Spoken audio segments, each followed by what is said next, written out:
ধনী যাও গোসাই একটু জয় জয় শান্তি হরি প্রেমানন্দ হরি বল হরি বল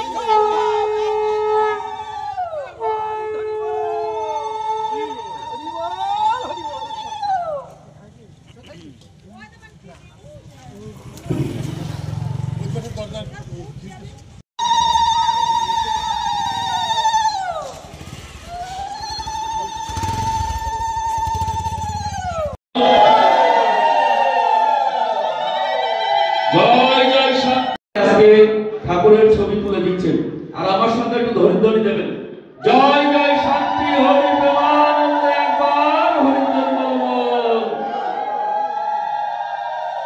যে সকল ভক্তের হৃদয় আমার গুরু ঠাকুর থাকে, যে সকল ভক্তের মাথা ঘুরে থাকে আমার গুরু চাঁদ ঠাকুর, আমি সেই সকল ভক্তের চরণে প্রণাম জানিয়ে এবং প্রতি বছরে এই প্রত্যন্ত গ্রাম অঞ্চলে যে হরিবাস বছরে একবার হয়, আমাদের সন্তান তরুণ এবং ডালিয়া বৌমা তাদের নেতৃত্বে আজকে যে হরিনামের যে মাহাত্ম্য এবং হরি গুরুচাঁদের যে দর্শন আজকে সেখানে এই এলাকায় তাদের মাধ্যম দিয়ে কিন্তু প্রচার প্রসার হচ্ছে।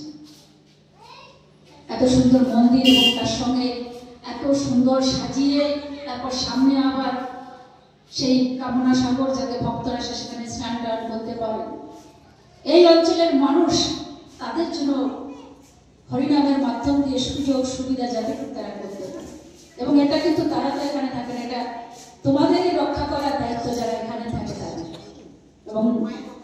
আজকে অল ইন্ডিয়া মতো মহাসভার প্রেসিডেন্ট সেক্রেটারি এখানে আছে, মহকুমা কমিটির বাংলার সকল নেতৃত্ব প্রেসিডেন্ট এবং মনোজ এখানে আছে, সুকুমার দাস, সুভাষ মল্লিক তারা এখানে, এবং একটা পবিত্র গোসাই অল ইন্ডিয়া 15 থেকে 20 বার আমি সেখানে গেছি। ঠাকুর যেখানে জন্মগ্রহণ করেছিল সেই জায়গায় জলাভূমি একেবারে, তাদের বাড়ি করতে হয়েছিল মাটির ভিটে 7 সমান উঁচু করে, এর থেকেও বেশি উঁচু করে করে মাটি ভরে সেখানে ঘর বাড়ি তৈরি করতে হয়েছিল। 8 মাস 9 মাস জলের তলায় থাকতো। এবং যে সমাজে উনি জন্মগ্রহণ করেছেন তাই তো বলেছে যে অতি নিম্নে না নামিলে কিসের অবতার।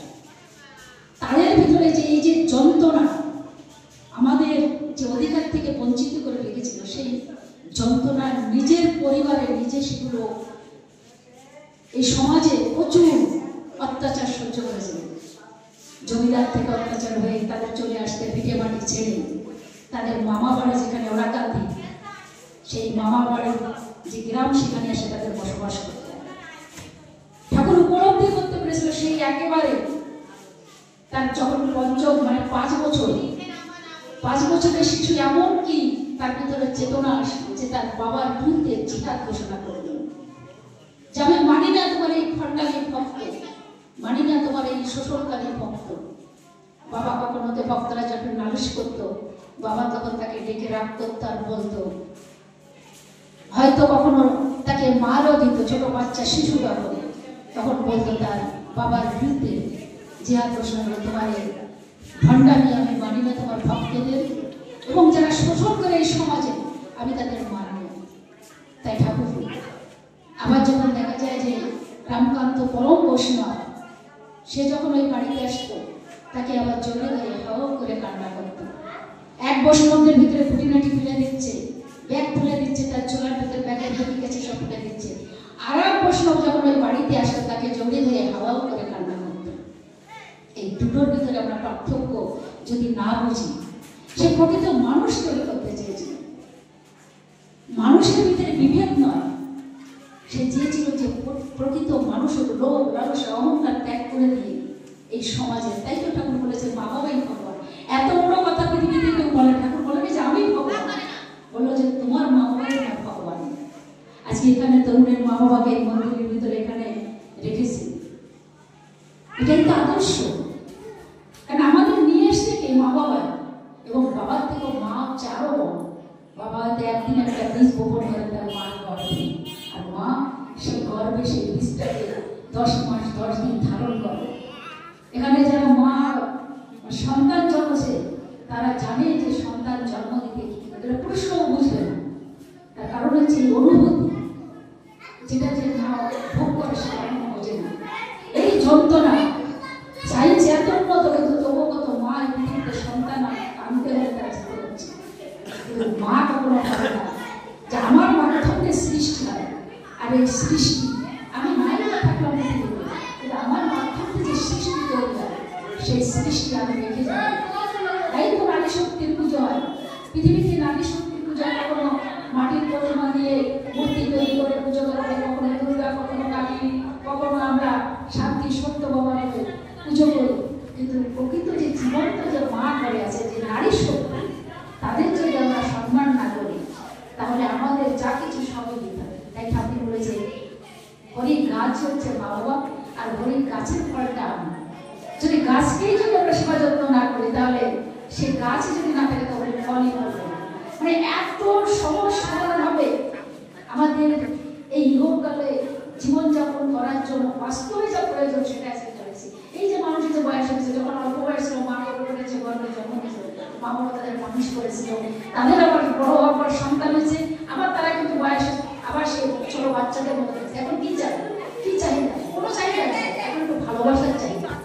সন্তান এসে একবার একটু বাবা ডাকবে, মা ডাকবে, বাবা তুমি খেয়েছো, মা তুমি খেয়েছো, কি প্রয়োজন বাসে এটুকু শান্তি। আমরা অর্থের পিছিয়ে ভাবছি, অনেক লেখাপড়া শিখে টাকা পয়সা অনেকে করছে, কিন্তু এখন মা বাবার জায়গা থেকে আমাদের কাছে কেমন যেন ধীরে ধীরে হারিয়ে যাচ্ছে। আমরা আবার হরি পূজাদের যে আদর্শ আমরা জানি, আমরা যারা মত ধর্ম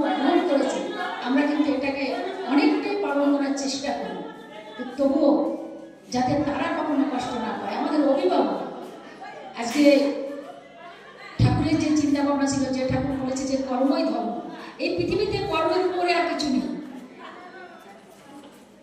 যারা সন্ন্যাসী মনে জঙ্গলে তপস্যা করে, কিন্তু তাদের বেঁচে থাকার জন্য খাদ্যের প্রয়োজন, সেই খাদ্য খাওয়ার জন্য আসে কাদের কাছে? গৃহী মানুষের কাছে। তাই তো ঠাকুর বলেছে গৃহ হচ্ছে পবিত্র মন্দির।